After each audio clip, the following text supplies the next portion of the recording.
Veleva, faculty in the Department of Management, and I'm really pleased to welcome so many of you and probably a few more on the way to UMass Boston. It's great to have you, and we'll have an opportunity to introduce everyone. I just wanted to first welcome people, share a little bit about the goals, and also thank everyone who made this workshop possible. I first would like to thank UMass Boston for funding this opportunity through the UMass Boston Public Service Grant, which I received last year. It was really very much to work with environmental entrepreneurs, support those entrepreneurs looking to reduce consumption and also advance the circular economy through innovative business models, new products and services. But really, the idea about this workshop came in large part from my collaborators, research collaborators and co-founders, Halina Brown and Vergragt, who will also speak and help facilitate the workshop. They're founders of the Sustainable Consumption Research and Action Initiative, and we'll tell you more about it. I also would like to thank David Levy, who is away right now, but he's another faculty in the College of Management. He's also founder and co-director with me of the Center for Sustainable Enterprise and Regional Competitiveness. And we work to connect policymakers with research and students and help advance clean, sustainable economy. I also would like to thank my colleague, Kate Archer, who is the director of the writing program, also in our department, who's been helping with registrations, logistics, and any other necessary support. And also my graduate assistant, Leona Smith, who's been helping with many of the interviews with the small companies involved in the project. And with this, I just wanted to introduce the goals for today's workshop. We very much realize that there is a need to raise awareness about consumption as key to achieve our climate change goals. And I think everyone who is in the room today realizes that, but there's a general lack of awareness about it. We also don't want to reinvent the wheel. We know a lot of people have been working in a lot of areas, but there is lack of connection between those. So we would like to bring people and identify who else should be here, but it's not, working in all areas such as mobility, housing, food, consumer goods, and leisure. We are, of course, a business school, so we always think about the business opportunities. And business has a big role to play, and I'll talk a little bit later after Halina's presentation about the two major roles we see for large and small innovative companies. But we would like to support and promote innovative business models that help us reduce consumption and promote sustainable lifestyles, which in many cases are related to greater well-being of their employees or of consumers. And last but not least, we would like to identify what are the high impact areas for Greater Boston, and what are the actions and indicators to measure progress as we move forward. And again, these are the main overarching goals, and we'll have an opportunity to get your feedback and learn from you and plan the next steps. Is a lot of activity mainly around climate change, but more recently also about biodiversity. We see that the environment is deteriorating very quickly, that we are heading towards all kinds of disasters, both climate change but also species extinction and a whole bunch of other things. And luckily, since the Paris agreements, we see that that cities and states and countries all around the world, including cities and states in the US, not the federal government of course so far, but that may change, are working on climate action plans to reduce carbon emissions, but we shouldn't forget that there are also other environmental aspects and social sustainability aspects, mainly inequality, poverty, lack of good jobs, etc. So here comes in a Green New Deal that is promoted by the Democratic Party, but also by a youth movement called the Sunrise Movement here in the US. But we see worldwide that young people are basically standing up and saying, enough is enough. Your older generation has not done enough, and we, in our lifetime, will be confronted with the consequences. So I put on this background and context. I also want to mention that C40, which is the the 89 biggest cities around the world that are interested in battling climate change, which is a very powerful organization, is very active these days in promoting consumption. So last year they issued a very important report about consumption-based inventories, and Halina Brown will speak more about it. But the short story is that if you count our carbon emissions, we mostly count them from housing and transportation, but we do not count very much the embodied energy in products. We also don't count very much flying. And we also don't count very much food. So there's only so much what cities, states and countries can do in that point. But the bottom line is that our consumption of food, of consumer products, of more and more stuff in our houses, which become bigger and bigger, is one of the main drivers of our climate change problems. And so we need to address consumption. So why cities and urban areas? Well, as we all know, cities are hotbeds both of innovation and of renewal and of new business models, new consumption models, cooperative activities, grassroots innovations, etc. But cities are also the places where many of the problems come together. The climate problems, the inequality problems and poverty problems, the infrastructure, the congestion. Only think about how you got here through this enormous traffic, malfunctioning public transit, etc. And then, of course, business has a pivotal role, and we are very glad that we have several businesses presenting here, not only in promoting new business opportunities, new business products and services that comply to sustainability, but also to promote life-work balance for the workers, and let me see if I forget something. So commuting and remote working, etc. So I will stop and then give the mic to Halina in a moment. While discussing all these issues, we think that for consumption and lifestyle, there are basically three actors, three strategies, whatever you call it. So business has a role to play to develop new products and services, create sustainable livelihoods and work-life balance for workers. Then, of course, there's a role for governance and policy, create infrastructures, conditions, incentives, etc., etc. And then, of course, there is also the individual consumers. But the individual consumers, us, will not be persuaded to change our lifestyles into less and more sustainable consumption just by communicating to us. It is really very much to set the conditions and to enable people who want to make these changes to do that. And there comes in the role of business and government. Here is the reminder of something that we already know, that IPCC concluded that in order to avoid the worst consequences of global warming, by 2050, almost all uses of fossil fuels should be phased out. So in Newton, we took it seriously and asked ourselves, is it possible for Newton to reach that goal? And is it feasible? And what would it take? And what steps we should take in that direction? And of course, today I will just touch upon it. Essentially, this was the question for the climate action plan. Let me just say one thing. I am the chairperson of the Energy Commission, which is a voluntary body, 9 people, appointed variously by the mayor, city council, League of Women Voters, school department, and the Chamber of Commerce. And it being Newton, it has an enormous collective intellectual power, that group of people.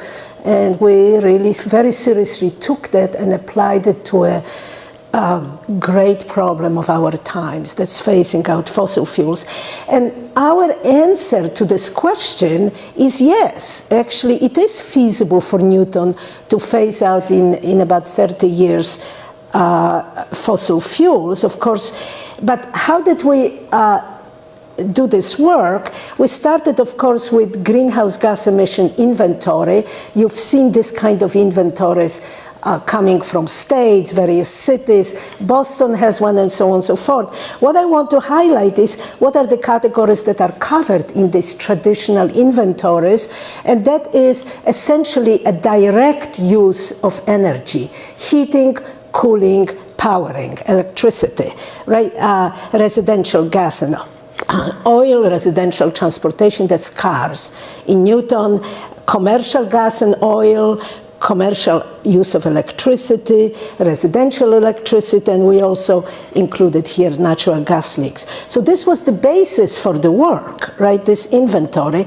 And here, these are the conclusions we reached, that we can do it. I won't tell you how because we don't have time.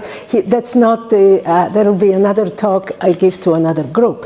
But here is business as usual for the residential sector. Of course, residential, commercial, and transportation are about 90% of all emissions from direct use of energy. And we estimated using a lot of modeling that if business as usual, if we don't do anything, we will get to a particular level. But if we do if we implement the climate action plan, we can actually go to zero.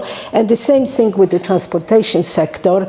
We can go to zero if we, to a large extent, reduce total traveled miles, but to a large extent also totally shift to electric vehicles in 2050.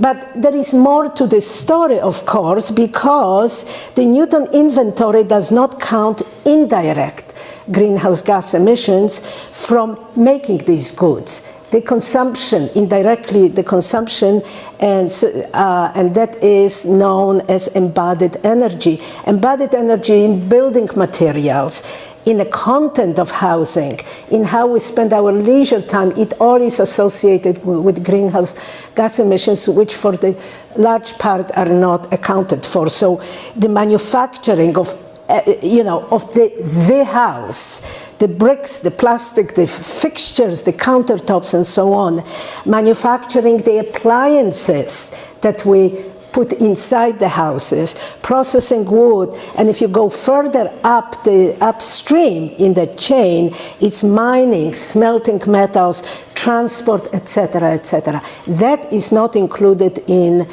the inventory. And very few places do have such inventories, but one of them is the state of Oregon, and actually the city of Portland as well, which is really quite progressive. So this is what Oregon came up with when they compared the greenhouse gas emissions calculated using the conventional method and including consumption. So the conventional inventory is the smaller circle, and essentially you have to here. No, which one? This? I don't want to screw. Oh, okay, I don't want to screw something up.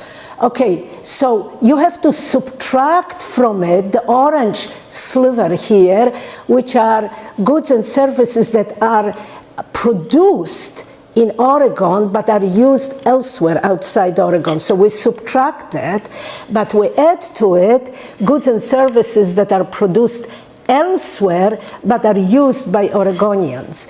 And when you do that, you discover that that consumption-based emissions are about 41% greater than sector-based emissions in Oregon.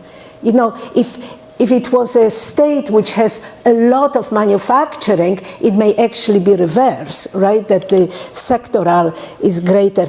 But this goes to highlight how important counting of consumption-based emissions is.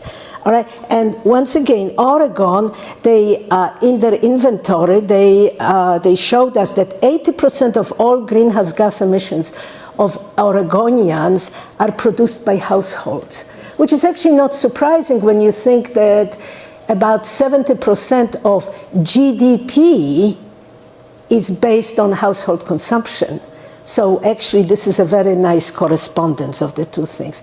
So what of it? All right. One more thing is, of course, this is intuitive, that the footprint, carbon footprint of a household is strongly related to its income, and you find that relationship everywhere, whether you do it in China or in India or in Europe or in the US, there is always a correlation. Okay, so this is probably the most dramatic way to demonstrate what happens when you don't measure consumption. So this is again Oregon, and you see the blue line is the emissions of CO2 equivalent since 1990 until 2016, measured by traditional inventory.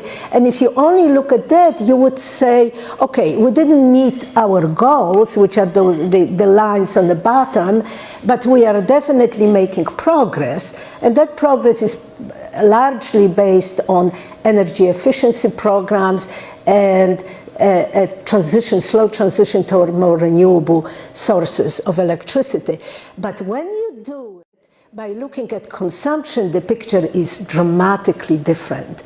And it shows we're not making progress. In fact, we're walking backward. And that is really a striking result, which we need to think about. Of course, this line here, you can see that this is a big approximation from 1990 to 2005. They didn't have data for those years in between. But the trends are obvious. Okay, so what do I mean by consumption? It's essentially our daily lives. That's what our consumption is. It's material, goods, services, activities we use, we acquire, we practice in everyday life. And most people, of course, don't think of themselves as greenhouse gas emissions when they sit and, say, watch television at night, right? But they are by the very fact of owning that couch and owning that TV set and so on. Okay, it's our houses, their content, stuff, our food that we consume, house location, because that determines very much your travel, your mobility behavior, your vacation travel, your leisure time, all of it, everyday life, that's consumption. By the way, if you look at the life cycle assessment of a house, right, and you come up with some number for its embodied energy, the general relationship is that you have to add 30% to that to account for the content of the house. So you can now think about this very large house which may be very efficient in its heating and cooling behavior, but the house itself and the stuff in it grows. The footprint grows as the house gets bigger. And of course, consumption is not so much about behaviors, remember to turn off the light and so on, which is also part of it, but it is all about what we consider normal good life and our lifestyle aspiration, our identity, and our identification with certain social groups. Once you move, let's say, to a location which is a wealthy community, you will find yourself having a bigger footprint because everybody else has a certain lifestyle that you will have to somehow adapt to if you want to be part of that social circle.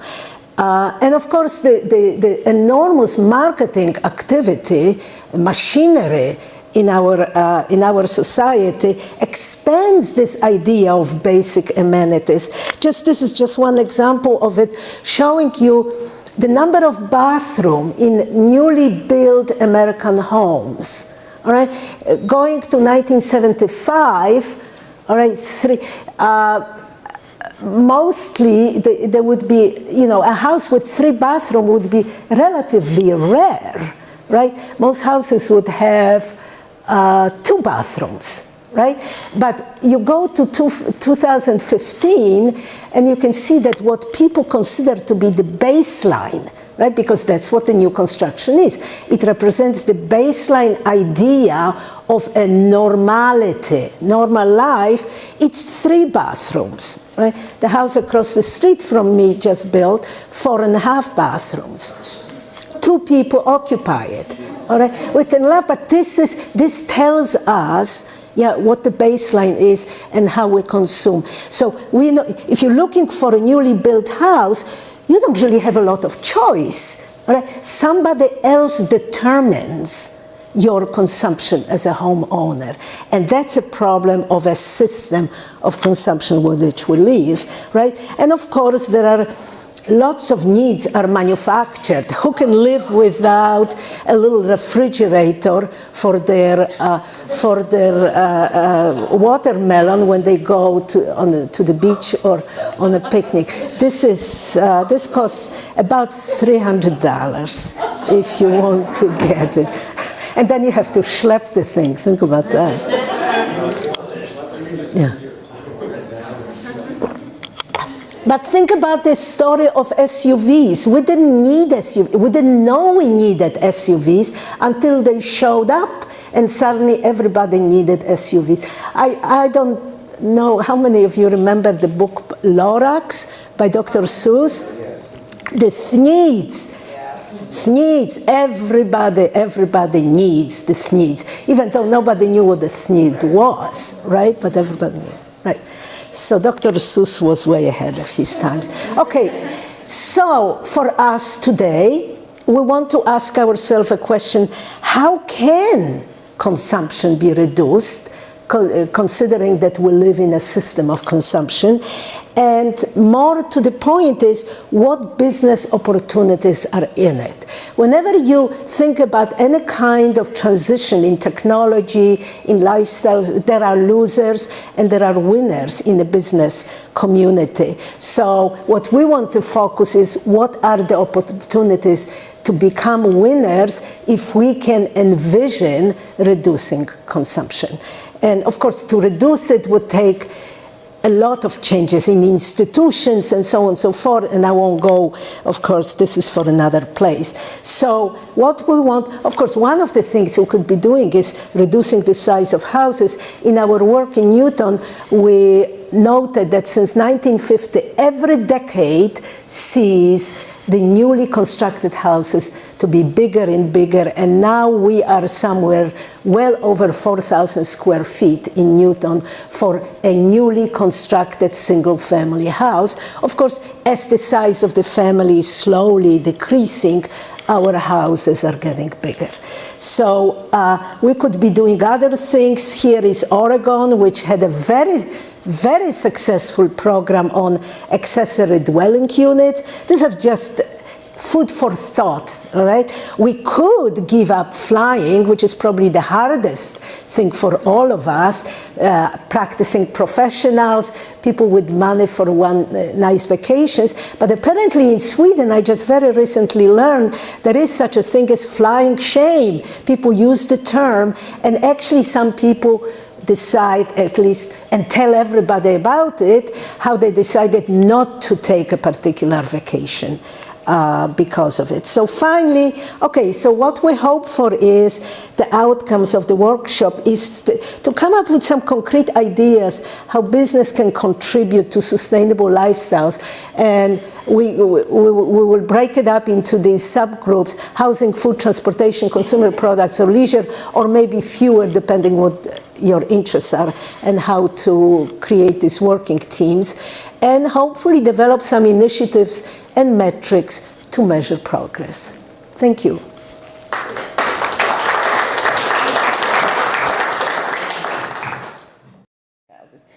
Before I pass it to Carl, I just wanted to make a few more comments on the business side. Again, I'm not a sociologist, and I'm very much have focused over the years working with companies and getting excited about the opportunities there, because I think we've tried for too many decades. I've been in the sustainability field for more than 20 years, and you can't just tell people don't do those things. You're doing bad things. I mean, we need to excite people. And isn't it fascinating how some companies within a matter of years have shifted consumer consumption? I mean, think of the single cup coffee take-up. I mean, how did that happen? Or think of Amazon and online shopping. Everybody's doing it. So clearly there is some power and there's some opportunities.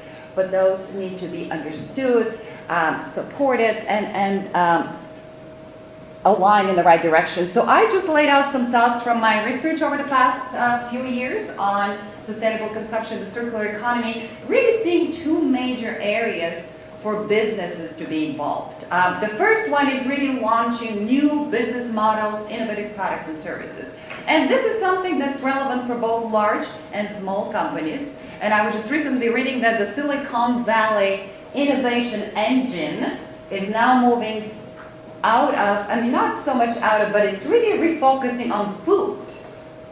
That's where they see the opportunities, and I just put a couple of the well-known examples now. Impossible Burger and Beyond Meat, both plant-based burgers. And believe it or not, Tyson is one of the largest investors in Beyond Meat.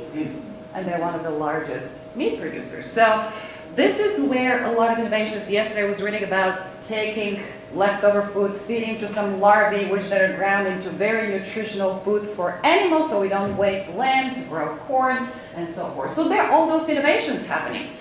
And then obviously we have the issue of food insecurity and food waste. And I know Brooke is going to show us some of the data for Massachusetts. And there was another report by UN last week saying that by 2050 we're going to lose 1 in 8 species if we don't take action. And the single most important action to take, reduce food waste. And at the same time, we have millions of people who actually don't have food on their plate. So I encourage you today to make sure we eat all this and the lunch, or you take home. But Sacha is going to talk more about their motto, how you repurpose, reuse food to prevent from going to waste. And then a lot of companies can move into democratization, how we sell services versus products and make those products last longer. So that's another area. A lot of companies are working in the reuse, repair, remanufacturing area. Again, the Furniture Trust is one of them. We did a case how they take old furniture, repurpose sitting labs, and Project Repad, as Erin mentioned. Companies now primarily driven by European Union regulations are focusing to eliminate single-use plastic. This is going to be mandatory in EU, I think this year. But how you can shift even to reusable is trying to experiment to refill your shampoos and soap and all the other things. So there are business opportunities to be made. And I put, of course, I've worked in the toxic chemical field, and I believe we really cannot ignore this issue. It's not part of today's workshop, but we must eliminate toxic chemicals in products in order to allow for reuse, for remanufacturing, even recycling. And the second area where I see businesses playing a role, this is more on the large company side. This is really enabling employees to take action and consumers. And some really simple steps are focusing on buying local. And I know Blue Cross Blue Shield has some great initiatives. Eliminating bottled water, right? I mean, very simple step. And there's some things that don't cost money but save money. So for example, another study looked at telecommuting, allowing employees 1 day a week to work from home. Not only helps reduce climate change, it improves employee well-being, engagement, allows them to cook homemade food and avoid all this packaged food. So we have very successfully shifted to a lot of Zoom and Skype calls, to do teleconference, so people don't have to spend all this time and create emissions. So there are some things that are really low cost and easy to implement at organizational level. And then obviously implementing programs such as body programs and so forth. So those are just some ideas, there are many more, but this is where we see the role of business and would like to identify and support those initiatives. So we didn't really allow people to ask any questions, but any questions so far, or we should probably move to the other speakers and then have some questions to everyone at the end. Jenny? I had a question just about this slide and your orientation, and wondering if you're also thinking at all about different models of business, like cooperative models. Yes. And like bigger systems change in how business. Yes, we actually have in our department a lot of people looking at alternative organizations called employee ownership. So our organization, Social Change Group, does a lot of research on that. Big corporations, not behind it. So definitely that's part of it. I haven't been involved directly myself, but we have a lot of colleagues working in that field. Yeah, and there's research that shows that the outcome is really different for different organization of a company. Okay, so with this, I would like to welcome Carl Spector, who has one slide. He's been very sustainable with the slides today, although obviously no paper involved here. So let me find that. I hope you'll excuse me if I ramble a bit, because I'm absolutely delighted to be here and to think about these questions, but I really wasn't sure what I should be saying. Well, that's why we're here, is to do what you're saying. Exactly, and Halina, thank you, and Philip for that presentation. It was very provoking, and the last set of examples is like, so why am I here? I mean, that there's already all this activity about what the business opportunities are, and you all know that much better than I do. The city of Boston, is very active in the sustainability and the climate field. Philip mentioned C40. The city of Boston is a member of C40, not of the particular program that he's leading right now, but Mayor Walsh is a member of the steering committee in C40. With 100 other cities now, not just 85. It's gone up, and and the city of Boston is now updating for the third time its climate action plan. Its original action plan was in 2007. This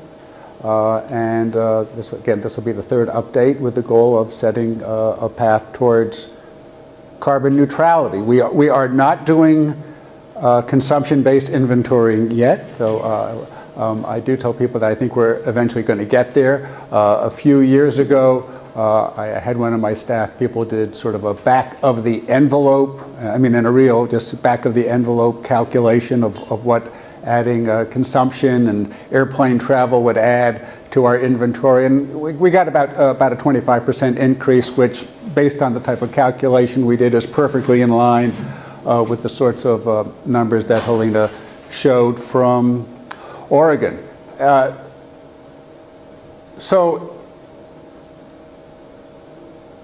Let me tell two stories, and this won't surprise you, but it brings to me the difficulty of operating in this space. One is just the example of public health and obesity. The public health community and the medical community for many, many years has been telling all of us to reduce our consumption of food and to get more exercise. And this has been a very strong message from the public health and medical community for years, and yet obesity rates are continuing to rise. So, just if we needed a reminder of how difficult this kind of social change is. And then, more related to the climate piece, when we started our energy programs in the city of Boston with, to increase energy efficiency, increase the use of renewable energy, both as part of energy and, and our climate programs, the head of our energy programs complained. He said he felt he was going around pointing out to people there were $20 bills lying on the ground and on the sidewalk and on the street, and no one was stooping to pick them up. And I think this goes to the systemic nature, the economic and social nature of the problem that we have to deal with. The quote behind me, I hope you had a chance to take a quick look at that, is just another way of looking at the problem, and I'm not sure that it's the way that that I, as a government official, can generally go out and talk about it as being an aesthetic problem or a problem in aesthetic education. This paragraph is actually from the encyclical that Pope Francis put out, was I guess 2 years ago. In the middle of it, though he actually, the first sentence, which is a quote within the quote, is something that he quoted from a previous encyclical that John Paul II put out on the environment and climate. If you haven't had a chance to read it, it's an extremely interesting document, even if you're not a Catholic, and I am not. But it's an attempt to give a much larger frame to this kind of problem. What is it sort of? Maybe this isn't something for one of the workshop groups. What is the meaning of life? But that's in a lot of ways what it comes down to. Before we started, Halina and I were talking about the graph she showed showing how consumption rises with income, which is obvious, and we don't want to draw the conclusion from that the way to solve our problems is to reduce everyone's income, which is the obvious solution, and I don't think the mayor would appreciate my going out and saying that. So, but that there've been some surveys that have gone out and asking people, how happy they are, how satisfied with their life, and charting that with income. And I had I had misperceived it at showing that that happiness sort of leveled off after a certain amount of income. And Halina taught me just now that it's much more nuanced than that. Because if I paraphrase you incorrectly, please help me get it right, that sort of the level of stress, of everyday stress, basically flattens out at around or $70,000 or $80,000 in household income, but a person's sense of satisfaction and accomplishment and self-worth keeps on rising. Is that pretty close to what you told me? And that goes again to how we measure our worth in this society. Okay, I'm going to stop now with the grand philosophizing, and though I think it's really, really important, and obviously requires a lot of discussion and a lot more people that are involved in this that are in this room. That this is a great start. Let me talk about a few of the practical, concrete things that Boston is doing now. So we are releasing our we are updating our climate action plan with a goal for carbon neutrality by 2050. We are looking to increase our requirements for energy efficiency in buildings. We're not sure exactly how we're going to do that. We are expanding our programs to get more energy efficiency in existing buildings. I know Paul is going to talk about that later on and give us some practical inputs, and just an example of how much waste there is in buildings, and I know a lot of big building owners and institutions are doing that. The city of Boston is now retrofitting its own buildings, schools, libraries, police stations, etc. We can go out and hire an energy services company that will give us guaranteed returns. That will give a substantial reduction in energy use for the city, and that we can fund it all through guaranteed savings. That means that the company that is doing the work in the buildings is telling us that if we don't get the energy savings that they say we'll get, they will pay us for the difference. So that's just it shows that there's a lot of waste in the system. And I know that the small businesses here that are exploiting that, and in terms of the business opportunities of how we take what's in the waste stream, and I know Brooke's going to talk about this later about how we're approaching this statewide. That there are a lot of opportunities, whether it's taking food and composting it to make natural gas and digesting it to make natural gas and fertilizer, whether it's taking furniture and repurposing it when someone no longer needs it, but it's perfectly good for other people to use, so that there are lots of opportunities like that. The city of Boston, last year we convened a Zero Waste Advisory Committee, on which Monica sat also, and that committee produced a long list of recommendations for the city. The report is not released yet, if you're wondering what's happened to it, Monica, but it's all done, and we have certainly shared that internally, and we're just waiting for the right opportunity, the right event at which we can publicly present it to the mayor. So that will is coming, but it talks about how we take the waste, get things out of the waste stream, and repurpose it for the circular economy to the extent feasible and use it productively otherwise. Dealing with the upstream emissions of greenhouse gas emissions and other things is much harder. We certainly are promoting awareness of that, certainly in some small ways.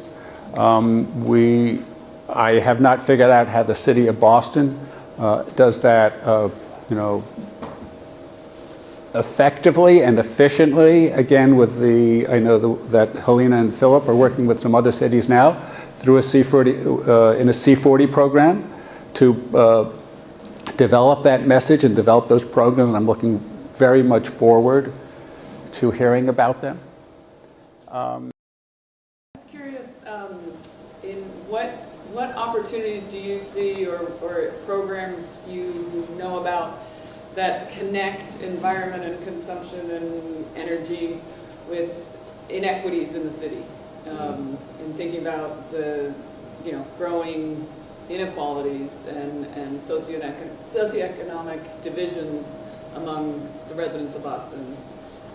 Yeah, it's a very important question. So I'll say that we've been working with a group at Boston University that's been doing what's called an analysis called Carbon Free Boston. And yesterday, as part of that overall study, they released a Carbon Free Boston social equity addendum on it. So it's actually analyzed how all the measures that could be in our climate action plan, looking at what is their possible effect on equity and ways to address that. We do have specific programs that have been, say, in energy efficiency, where we specifically targeted lower income communities.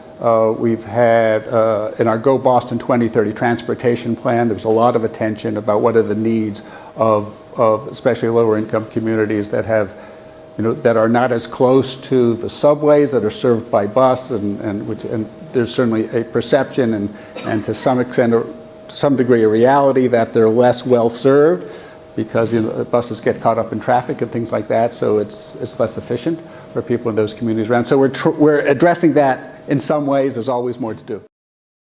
I invited Brooke Nash to show us some data on actually how much and what type of waste we generate. And do you mind putting the microphone while I'm introducing you? Two microphones. Two microphones. So, and she has a few of those slides, and I know everyone in this room knows that recycling is not going to solve our problems. It will never solve our problems. But what's interesting for me is that everybody's recycling. Everybody's excited about recycling. The first thing you will interview people, what are you doing for the environment? My middle school kids just did a survey, and it's recycling. I'm like, can't we just get all the other options to be so, people to be excited about not buying something like reusing a bag, reusing their cars longer, or, repurposing something. So here's some data from Brooke. This is not a microphone. This is not a microphone, but I'm if you want to just leave it down. here. Okay. Yeah, that would be good. Like Carl, I'm not going to talk about anything I plan to talk about. I will show you. I will show you a few slides because Vesela asked me to bring data, and data is important, but it's not really, I think, what's going to tell the biggest story here. So, and even the topic of my talk is just forget about it. So anyway, I'm going to take 30 seconds to just make one statement, and that is, if you, and it would not be surprising, if you're under the impression, based on what the major media, be it New York Times, PBS, the Washington Post, local news stations are reporting that recycling is dead, it's over, it's all going to landfills and incinerators, even while you continue to sort your stuff and put it in the curb. That is not true. In Massachusetts, there's an article you can read that I wrote. It was published in the Mass Municipal Association's quarterly magazine called The Advocate. Just came out last month. You can find the article online, but it explains what is happening in the recycling world. And this was just a slide describing how China did create this global disruption in the world recycling markets. These are commodities that travel around the world, talk about climate impacts. And the industry is adjusting, and I think the silver lining and the take home from this is what's happening is we're seeing now reinvestment in mills and processing capacity in the US by US companies, by Chinese companies, because China still needs our fiber badly. They don't have the forests. They have a growing middle class. It's demanding more products. So we're seeing a huge surge in investment. It's almost sort of a back to the future. This country used to have lots of manufacturing. Massachusetts had more than 40 paper mills in the early 90s. We now have a handful of them. So that's kind of an interesting, bringing jobs back home, bringing economic activity back to the U.S. So it really is, a lot of people feel like this is the silver lining. It's been painful. Financially, it's going to continue to be painful. Cities and towns and businesses are mostly paying the price for this shift in markets from China to other parts of the world. It's costing more money to get materials there. Therefore, there's less value, and there's less value in the materials. It's essentially a buyer's market, so there's less value in the paper, and that value used to offset some of the costs of the trucks, the fuel, free recycling is not free. It has to be picked up, taken somewhere, sorted, and marketed. So we are in a difficult financial situation. We're telling communities. In fact, I got an email from a town manager yesterday, in Walpole saying, "Can we just cancel recycling because it's costing us more to recycle than it is to throw our trash away?" And that's unfortunately becoming more and more common. And the very simple answer is no, you can't, because you'd be breaking the law. We do have a regulation technically that says you prohibits the disposal of recyclable materials in landfills and incinerators. But I think the bigger answer to that is we don't want to go backwards, and I think citizens expect, like you said, we're saying Vesela, recycling is just ingrained in our everyday sort of fabric of life. So I don't think that town manager or those, I don't think many city managers or mayors want to be the person who stands up and says, yeah, we're canceling recycling in town. I think they would probably be tarred and feathered. So I will say that, so my agency is responsible for managing, this is under a state statute, creating a solid waste management plan and essentially managing what we do with our waste. We published our first solid waste master plan in 1990. These are typically 10-year documents, and we are closing in on our 2010 to 2020 plan and getting ready to put together our next plan. We moved away from tracking our progress from what we call a diversion, measuring, in other words, tons recycled, tons composted, tons reused, to a disposal. What's ending up at the disposal facility? So it's a disposal-based metric, and our goal was to reduce, from 2008, reduce our disposal, tons disposed, by 30% by 2020. We've only gotten about halfway there. I actually did have a slide in that now I regret taking out, but one of the things we do measure is, and this is sort of good news, is that we plotted gross domestic product, which we know tracks gross domestic product, and then our disposal over the last 20 years, and you can see GDP goes up, and disposal has hit a plateau and actually come down a little bit. So what that tells us is we are, in fact, throwing away less. If we were tracking GDP, we would be on track, and our disposal would continue to rise. So we still have a lot of work to do. Few quick data points. You can see the biggest slice of the pie, 31.3% is organic materials. This is food waste, wasted food, and paper that could be compostable. So think your paper towels or your coffee filters. And then we've got about 15% of our waste comes from construction and demolition, so tearing down, renovating, building new buildings, houses, you name it. And we've still got a lot of paper in the waste stream, almost 22%. So what we do know, another take on this, and I'll just show you in terms of tons, this is the same graph, but in terms of tons, so 1.5 million tons of organic material. What we do know, So this is annual, yes. Is that while recycling is certainly not going to solve our problem, it really is sort of an end of the pipe solution. Because what we want to be thinking about more is upstream. And I loved hearing Philip and Halina talk about embodied energy. I want to throw out a few things on that. But things to say about that. But we know that 40% of what we still send to disposal is stuff that's officially banned for disposal. It's paper, cans, bottles, plastic. That does not even include the organic portion of it. We have a regulation that prohibits commercial generators that generate a ton or more of food waste a week from disposing of that material, but that does not extend down to the household level or even to small businesses, whereas our other waste disposal bans cover the entire residential and commercial industrial sector. So we have a lot of work to do on recycling, but we don't feel like that's necessarily what we're going to do, where we're going to focus on energies. And this is where I'm going to go completely off script and just talk about how, so I've been working in this position for almost 2.5 decades. I work closely with cities and towns, but also with some businesses. And the way where I think a couple of themes I want to just hit on is the most significant activity I see happening is actually at the local government level and with businesses. And a lot of times those are small and medium-sized businesses. We have 106 cities and towns that have adopted a ban or a restriction on single-use plastic bags. There's been a bill in the legislature for some time, and I'll get in trouble with my commissioner if I malign the legislature too much, but I think this is in 3 years, over 100 communities have said, we don't want plastic bags in our town.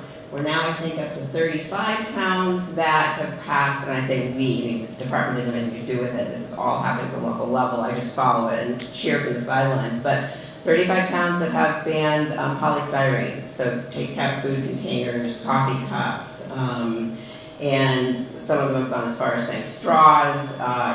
Tisbury, the town of Tisbury, with the help of some really committed 5th graders, got a ban on sales of plastic, single-use plastic containers, so soda and single-use plastic, water and single-use plastic bottles. I mean, these, and Great Barrington is close to that. So we're seeing a huge, it's really inspiring to see a huge amount of young people getting involved in this. So, and then I guess I want to touch, there's a lot of things I can touch on. Extended producer responsibility refers to a set of policies that the European Union has been doing for 30 years, Canada for 20 years. Even though the same companies are operating and selling products into the US, somehow in the United States, we'll just say Washington maybe is is a difficult place to get laws passed. And so, the Unilever Canada's CEO says extended producer responsibility, manufacturers, brand names must take responsibility for their products and packaging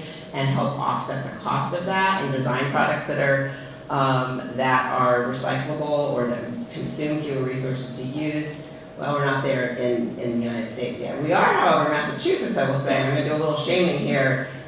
We are kind of dead last, if you don't count New Hampshire, apologies anybody from New Hampshire, in terms of passing EPR laws. Maine, Rhode Island, Connecticut, New York, Vermont have passed laws, EPR laws on paint. So the paint varnish you have in your basement, if you lived in Vermont or Connecticut, Rhode Island, you could take it to a paint recycling depot. Your town is not paying for that. Okay, thank you, Vesela. That's because the paint industry has got a law. It is required to do that. So mattresses, Connecticut, Rhode Island have those kind of laws. So there are many, many examples around us. Why it's not happening in Massachusetts, I don't know. We have to talk to our legislators about that. But again, that goes back to cities and towns. Cities and towns are the big stakeholders because you're paying to get rid of all that stuff. And in Boston, I drove down the street this morning, saw 3 mattresses on my way to the T. It's move-out season, colleges and universities, unbelievable amounts of stuff go on the curb, and talk about embodied energy. I want to say that that economic activity and environmental initiatives, of course we all know, are that it's a win-win. When we banned the disposal of food waste from commercial generators in 2014, We did an economic study, hired a third party to do this last year. It's on our website, and in those 4 years, the impact of that ban has created $175 million in economic activity, 900 well-paying jobs, $5 million in local and state tax revenues. And so I think, we're seeing that these policies, well, initially, business said, wait, I have to separate now my food waste. They're now feeling like they can tell their customers we are doing our part. I'm going to give you one more anecdote on this. I was out at a plastics compounder in Leominster last week. We gave a grant to this company. They're a 40-year-old company, and they take post-industrial and post-consumer plastics and extrude them and then sell them to molders. I said, are you seeing any impacts or greater demand for post-consumer, meaning the stuff that comes out of our households and businesses, our bottles, cans, for plastic made from post-consumer? And he said, it's been unbelievable. He said, we've had Coca-Cola was in our office 3 months ago saying, no, a 30% recycled content plastic cap is not good enough. We need 100% post-consumer. So it's really interesting to see that Procter & Gamble and Coke and Pepsi are saying our customers are demanding that we want sustainable products and we want them packaged in sustainable packages. So this is all really, really good news. I think we've still got a huge amount of work to do. My program is supporting a new grant called Reuse Microgrants. I'm out of time, okay.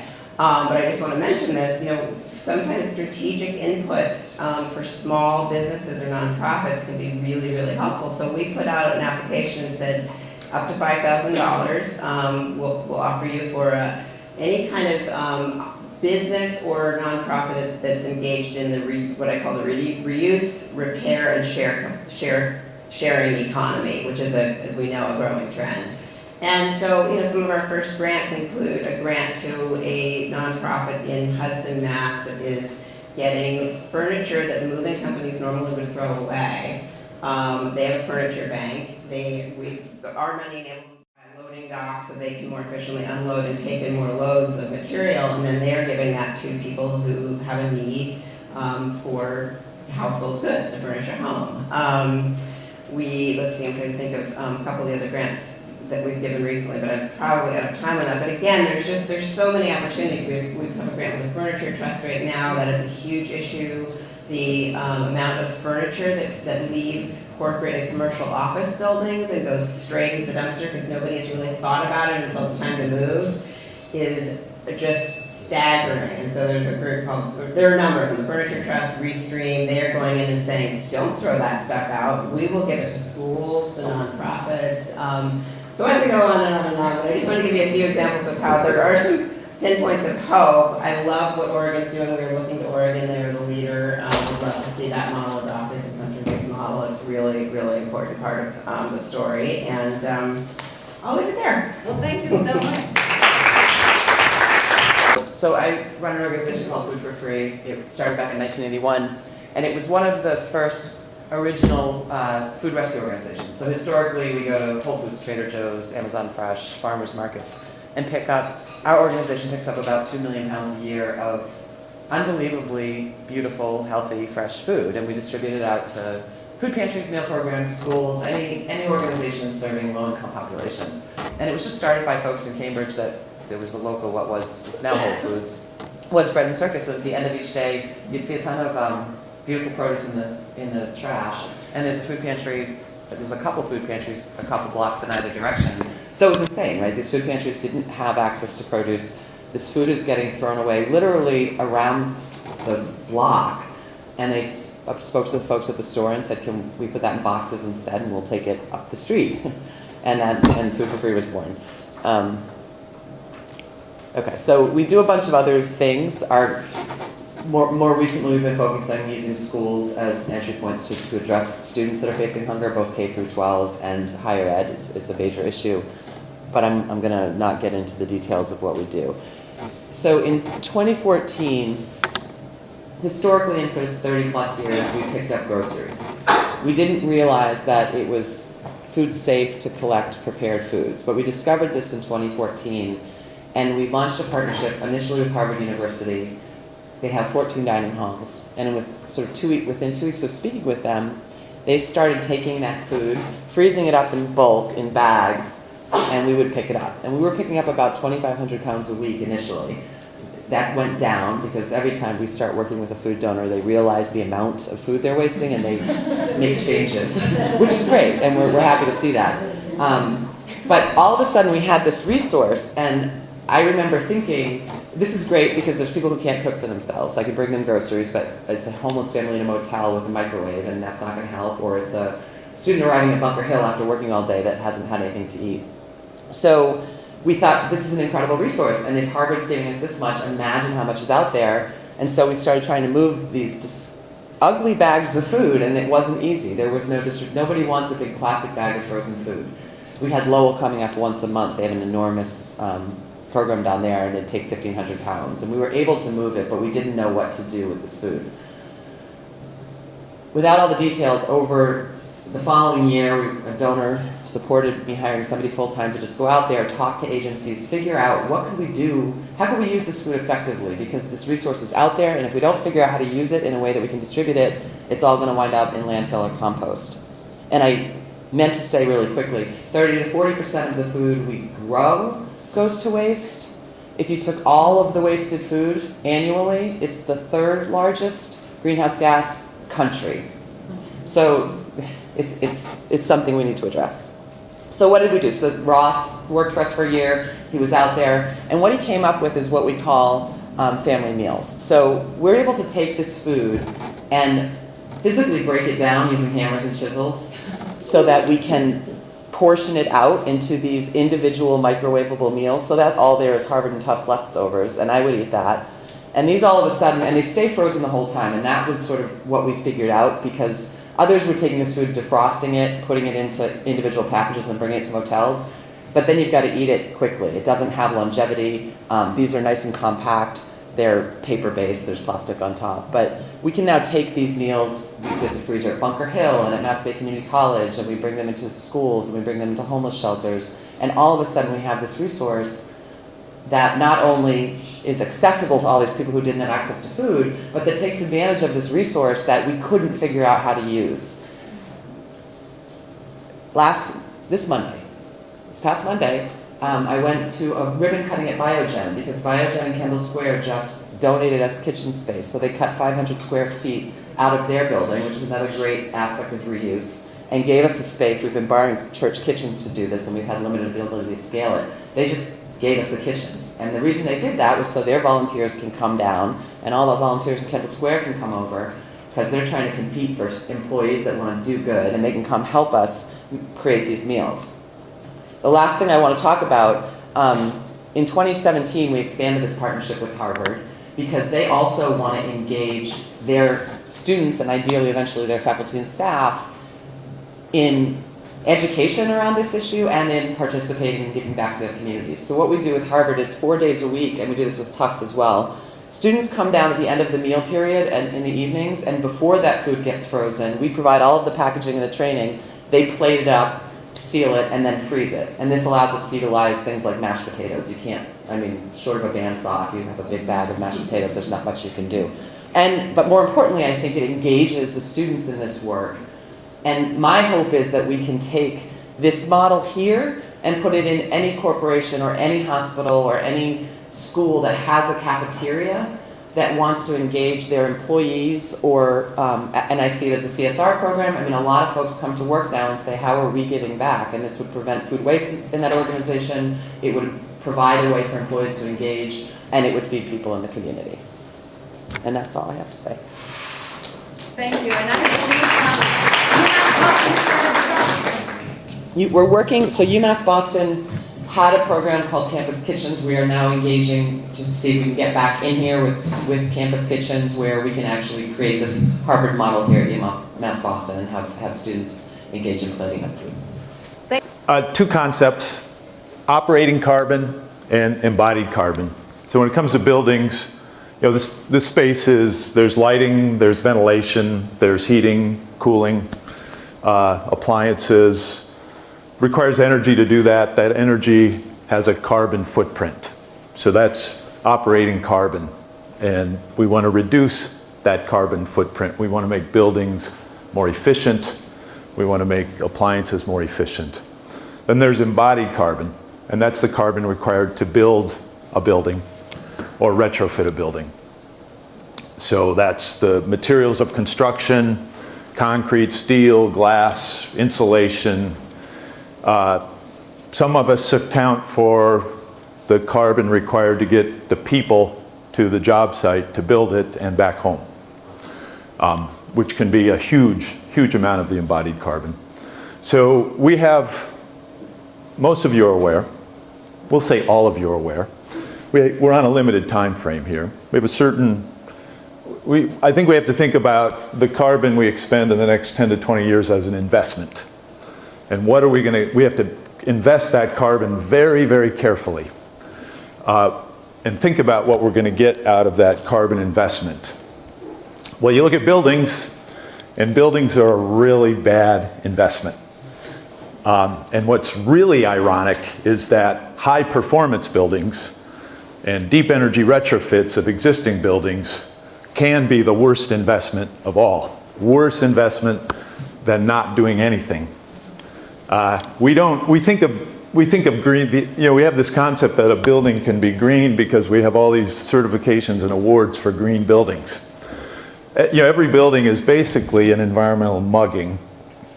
I have this idea. So there's LEED Platinum, LEED Gold, LEED Silver. I have a new certification, and it's going to be awarded to project teams who choose not to build. It's the highest award, and what's the most valuable material we have? It's cellulose. How does cellulose produced? It uses sunlight to take carbon out of the atmosphere. Plants are almost 50% carbon. It is such a precious commodity. So LEED cellulose for taking an empty lot and leaving it empty. But we can't shut down the construction industry. So here's the hope in the construction industry. Now, most of you are aware, I'm in construction, so I go to Dunkin' Donuts. And Dunkin' Donuts, as a lot of places did, I think it was a law, has started putting calorie counts on all their fine baked goods. And that certainly changed my awareness and has even to a certain extent changed my behavior. And I realize that kilocalorie is a very flawed measure for a food product. I mean, there are issues with using the calorie, but it's also a very useful measure. So here's my vision. A year from now, you go to Home Depot, and every product has a carbon count on it. So you know exactly what the embodied carbon of that product is. So that's a year from now. 3 years from now, there's an aisle at Home Depot that's sort of like the organic food aisle is at Shaw's now, and it's got products that have negative numbers, that store more carbon than was required to expend them. 6 years from now, those products are all over Home Depot. They're completely integrated into the marketplace so that we can... The invisible button. The invisible button. Use them. You see, I use products. We're going to skip over that. We're going to go right to this one. So that we can completely transform the built environment, because we're turning every building into a carbon sink. And we're almost there. Here we have two types of building, 8-unit residential, single-unit residential, four ways of looking at it. The red is the embodied carbon of a building built to high performance standards. That's what I was That's the worst case. Code minimum is the blue, still high embodied carbon. Yellow is thoughtful selection of currently available building products. And green is a new generation of building products that are coming online that are mostly plant-based, including hempcrete, for instance, which is a concrete substitute. Instead of drywall panels, plant-based panels, very attractive panels fabricated out of cellulose. And so that's the business opportunity. We have an opportunity to turn every building from an environmental mugging into a true green building. Thank you. Thank you.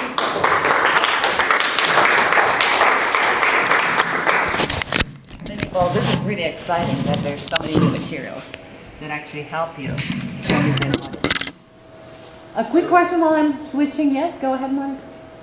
Might you have an available tool or resource or could point us in the direction that would help people understand what are some of the strategies and products you may want to use to avoid ending up in the red and have as a yellow home, if we're referring to your former slide? And are there any ideas that you could share with people to demand on producers and vendors to create the green? Go ahead, yeah. So there's we're still learning the language of embodied carbon in the construction world. So we have a number of inarticulate, not quite coherent tools. We have things like environmental product declarations, which are required more and more by manufacturers, which are hard to use. But I'm with a small group of practitioners that I'm involved in are taking that information and also from other databases and putting it into more user-friendly spreadsheet form so that you can make informed choices for products. For instance, the spray foam, there's normal spray foam, there's spray foam that uses a low global warming potential blowing agent. Many people were moved to that one because it had a lower CO2 equivalent, but it turns out even that product has something like 15 to 20 times the embodied carbon of cellulose insulation. So sometimes spray foam is the easiest thing to use. Work with your contractors to try to implement cellulose. There's also a wood fiber product, insulating sort of a rigid foam insulation substitute called Gutex, which stores carbon. If you use that in combination with cellulose, you can turn an insulation retrofit from a bad investment into a good investment from a carbon point of view. Does your company do any deconstruction? The Portland, Oregon passed an ordinance about 5 years ago where they said if the building, the home is older than I think it's 1915, you cannot demo it. You have to deconstruct it. They have a deconstruction certification program, created jobs. It was initially started because it was a neighborhood preservation thing. If your old homes and then somebody goes in and tears down, builds, an oversized home and completely out of scale the rest. But then when Carl said, what could the city do? I wanted to yell to do what Portland, Oregon did, because I haven't seen any other city that's done that. But talk about the embodied energy. There's so much embodied energy in a 100-year-old home. So just so don't try to work with the building. Obviously, when we do a renovation, we bring a group in that evaluates everything that we're going to be removing and identifies what can be reused, takes it off-site, stores it, sells it to low-income housing groups. But we have to be looking at what is the cost per ton of carbon avoided for a particular measure, and at the residential remodeling level, much of that reuse of materials is not a good use of the homeowner's money. That there are much higher leverage investments if your primary interest is in reducing the carbon investment of that retrofit, unfortunately. Yeah. I mean, we have to be realistic about that. Right. And that's where maybe policies come into place. Yeah. You know, through taxing and Yeah. different innovations. So thank you so much again. Thank you so much for having me and including me in this. And also, Paul, thank you for setting up this question of how do we help individuals understand the carbon footprint of different products that they're engaging with. I really like that Dunkin' Donuts example. So Jora, we're an app and community to help people as individuals understand and improve their personal carbon footprints in meaningful ways that contribute to global greenhouse gas reductions. This is not doing, maybe because it's a PDF. Yeah. But we are a Harvard MIT startup. We just officially founded the company about a year ago. I am the business lead and CEO. My co-founder, Kresika, is the technical lead, and this is a lot of the work that we're doing is based on her PhD research at MIT at the Mobile Carbon Footprinting Research Group, which she founded several years ago, about how we can automatically track and improve an individual's carbon footprint. So this is sort of the problem that we've all articulated today, that these consumer sentiments are changing very quickly and presents a business opportunity to help people understand and make their daily choices in a better way. This 45% number is not only one of the highest numbers we've ever seen in the US, but also if you look at the millennial age group, it's 75% of people are willing and interested in changing their daily behavior to improve their environmental impact.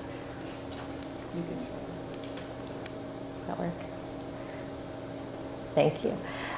So we are building an app that allows people to track and improve their carbon footprints across energy domains. We use 4 categories, almost similar to the 5 that were outlined for the workshop today: spending, travel, electricity, and food, to estimate someone's total carbon footprint. We do that first by looking at 2 automated data inputs. The first is someone's credit card spending, so their direct consumption, and the second is their GPS data, which allows us to better understand how they travel around the city.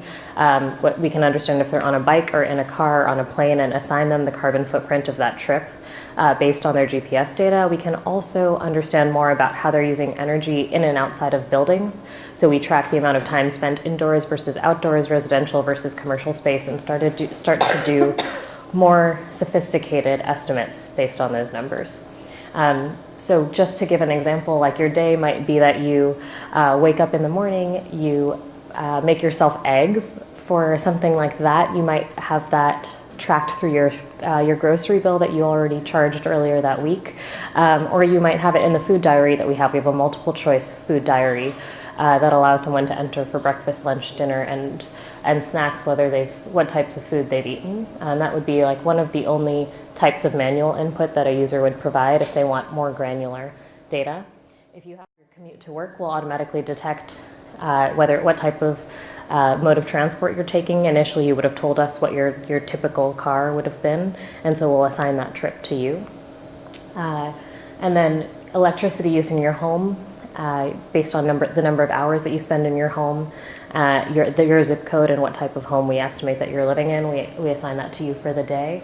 And then maybe for lunch you're buying something, you're going out to CVS after work and buying something. And in some of those consumption-based estimates, we are using life cycle analysis, embodied carbon analysis, to estimate the carbon footprint of those products. So this is a little bit more about the MIT research. I won't go much into detail, but what's really different about what we're doing versus what's existed in the US and Europe in particular is using an automated baseline. So once someone sets up their credit card, their GPS tracking, and or their home energy use, it's all opt-in. You can choose what parts of your life you're interested in tracking. You don't have to manually enter information. You can choose to do it manually if you're more comfortable doing that. But this allows us to automatically create that baseline the same way that you can automatically check your footsteps on a Fitbit. We are applying AI and machine learning to create a targeted recommendation engine. So this is something we'll be working on over the next several years, is trying to create really a robust data set around how individuals are willing to and able to create meaningful change, and then target recommendations to them based on their consumption patterns. And then finally, really trying to focus on creating a community of like-minded people, because once people are activated and understand, the first step is awareness, having a carbon intuition in the first place and being able to use it alongside your intuition for convenience, cost, and time. Then we can also help people move towards other pathways for action, whether that be political action, engagement with their civic environment, with local nonprofits, trying to use this community to accelerate change. This is the one goal that we're putting forward for everyone on the app is to work towards a 12% emissions reduction per year. If everyone in the US were to do this, we would meet the Paris climate goals with no other investment. Also, nearly all of the actions we suggest save people money and improve their health.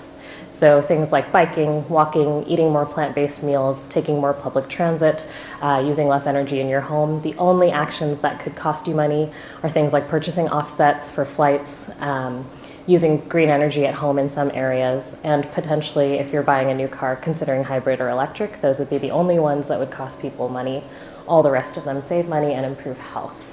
So we're trying to really show, the reason for a percentage emissions reduction is because we're trying to meet everyone where they are. We're not trying to say everyone has to meet 10 tons per year, because some of us are probably consuming 50 or 70 tons per year. The average American is at 20 tons per year. So we're trying to say wherever you are, you can make a difference by taking small actions that add up. Is this 12% every year, 12%? Every year, 12%. So the app currently, we just launched the beta app in the App Store. You can use your camera on the QR code. You can just put it in your viewfinder and it'll come up, or you can search for Joro on Android or iOS.